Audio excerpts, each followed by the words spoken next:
moment of vulnerability drives the trust. And you see that pattern in all good cultures.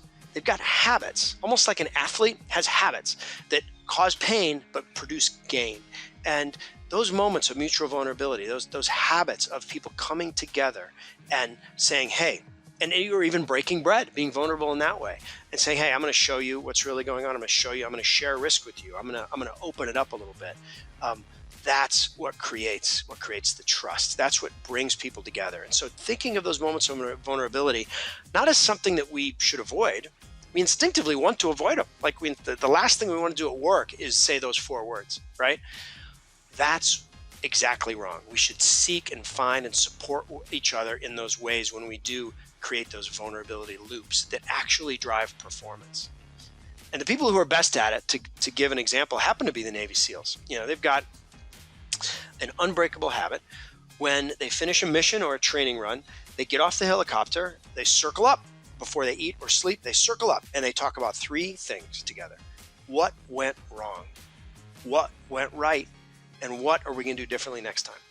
I mean, there's super hard conversations. It's really hard after you've tried to do something with all your might on a team together to stand up in front of everybody and talk about where you screwed up or where you think the team screwed up. But it's the single most powerful thing you can do together. But in certain industries, the words, I screwed up, can mean getting fired, and implications of it can mean life or death. Think about someone in a high-risk position like a neurosurgeon. They can't screw up.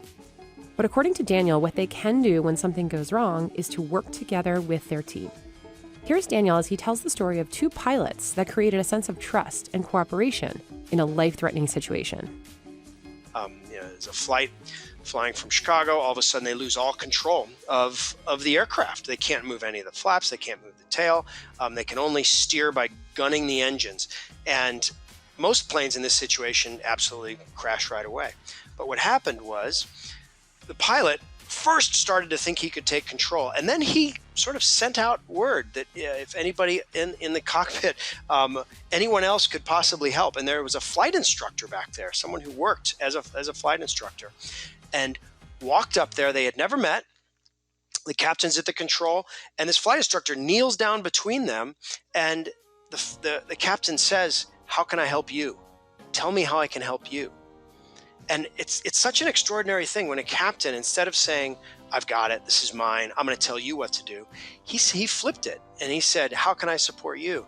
And between the pilot, the co-pilot, and this flight instructor, they sort of jimmied this way, invented this way of escorting this absolutely crippled plane all the way to the ground, where they were able to crash land, and some people survived. Some people walked away from that because of that moment, where instead of doing what the instinctive thing would be to say, I've got it, I'm going to take command, I'm going to tell everybody what to do, to flip it and just say, hey, how can I help you? And that question opens up feedback, creates that moment of vulnerability and safety that drives all good performance, where you're creating that bond between people that allows them to connect, share, and work together. There are a few ways that you can create a sense of trust and cooperation in a business. One way is to get used to saying these 3 words, tell me more. People are always being asked to solve problems. People come to leaders with questions. People come to achievers with questions. And there's a great temptation that leaders have to say, well, I should answer that question right away. I should say, hey, here's what I did in that situation. They want to add value. But in fact, what smart leaders usually say in that situation is, tell me more. What you're bringing to me isn't probably the real problem. There's a real tension underneath there. Well, let's bring that out. Let's look at it together. Let's help each other understand it. And so simply saying that, tell me more, don't presume you have the answer. Be humble and ask that question. The second thing you can do is ask the change one thing question, which is a very low stakes, high leverage question that you can ask to people in your organization in a casual way. You walk around and you say, hey, if you could change one thing about what we do, what would it be? And the answers you get there, it sort of frees people up, that signal of vulnerability, and then they'll give you a signal back. You don't ask them what 10 things they would change. What one thing would you change? And third, I would say do AARs, after action reviews. It is the simplest, most fundamental way to create mutual vulnerability in groups. after you do a task, after you do something together, you have a pause, circle up. It's best if it's led not by the leader, but by sort of the version of an enlisted person in the group, and walk through those 3 questions. What went wrong? What went right? And what are we going to do differently next time? And capture it. Capture it on a single sheet of paper and keep that paper.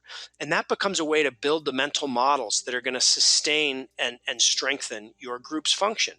You're building an institutional memory and clarity around what you do well and what you need to work on. So that AAR is just a very simple, powerful habit that through vulnerability can build performance. The third behavior that helps build a performing culture is creating a sense of purpose amongst the team. We do hear about purpose all the time. And I think the reason we hear about it is because we are realizing just how incredibly distracting the world we live in is, how easy it is to lose sight of where you're going, and how difficult these landscapes that we're facing are to navigate.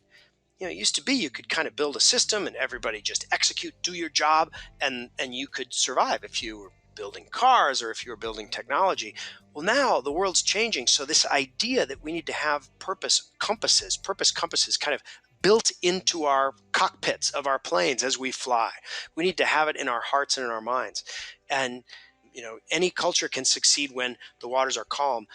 But when there's a storm, you get tested. When there's a real storm, and there's never been a storm like the storm that hit Johnson & Johnson in 1982. They were the maker of extra-strength Tylenol, which someone put cyanide in, unmarked capsules, and 6 people died in Chicago. And so they get a call that their product is a murder weapon. And what happened next was the extraordinary part, though, because Johnson & Johnson responded all at once, moving the right direction, doing the right thing at the right time, and then doing the next right thing. They invented tamper-proof packaging and rolled it out in 8 weeks. They pulled $100 million worth of product from the shelves against the advice of the FBI. The FBI was saying, don't do it, it'll create a panic. Johnson & Johnson said, we're pulling it. They were unbelievably open with the public and with the legal community, and then as a result, extra-strength Tylenol, that is the gold standard of crisis response. It remains the gold standard of crisis response to this day. And when you ask, well, how were they able to do that? Well, if you wind the clock back, what you find is there was an executive. His name was James Burke. And for 4 years prior to the Tylenol poisonings, he created an intensive all-company conversation around one simple question. What comes first? Like, if you're a big company, Johnson & Johnson, a lot of stuff could come first. Just stock price could come first. The company could come first. The doctors that you serve, the hospitals that you provide to could come first. But what they decided in consensus was what came first was the health of the users of our product. That was carved in granite, and they called it the credo. And it was after that